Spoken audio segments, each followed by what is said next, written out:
Growing up, and even to this day, I am surrounded by reading and writing, whether I'm writing notes from class or reading some article on the internet or even reading signs on the road when driving. As I look back on my reading and writing, I have come to notice that I was not as involved in reading and that I only really liked writing when I had to. But the one thing that will forever be my favorite read would have to be my grandma's readings. Not the way she wrote per se, although I could remember her handwriting forever and notice it anywhere, but more so the readings she gave to us to have.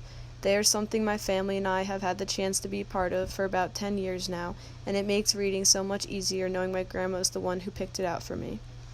Ever since I was little, my grandparents would make trips to come see us every Friday. This went on for about 10 years, until finally my siblings and I got too old to the point where we didn't need them to come since we were busy doing other things. But the one thing my grandma never failed to give us when she would visit would be her newspapers.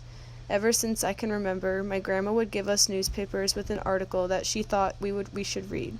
For example, if she found an article about cheerleading in the newspaper, she would discreetly leave it for me with a little post-it note on it with my name since she knew I cheered. She would read all kinds of newspapers, bulletins, magazines, and would cut out articles for someone in the family that she thought would find it interesting, although sometimes you would have to guess which article it was in the sea of words in the newspaper and try and figure out who it was for in the family. Sometimes they would be about religion, or a new recipe, or sometimes we had no idea why she picked it. But this went on for years, and to be completely honest, I would be a bit alarmed if she stopped giving us these different articles, for the sole reason that because she's been doing it for about 10 years now. Even while I'm at school here at Coastal, every week I open my P.O. box to find a little envelope with an article or two from a magazine with a little note attached to it.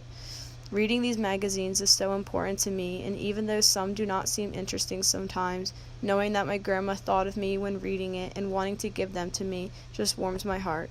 Even though I am not the biggest fan of reading and writing, I will forever read these magazines and articles that she gives to me as long as I can.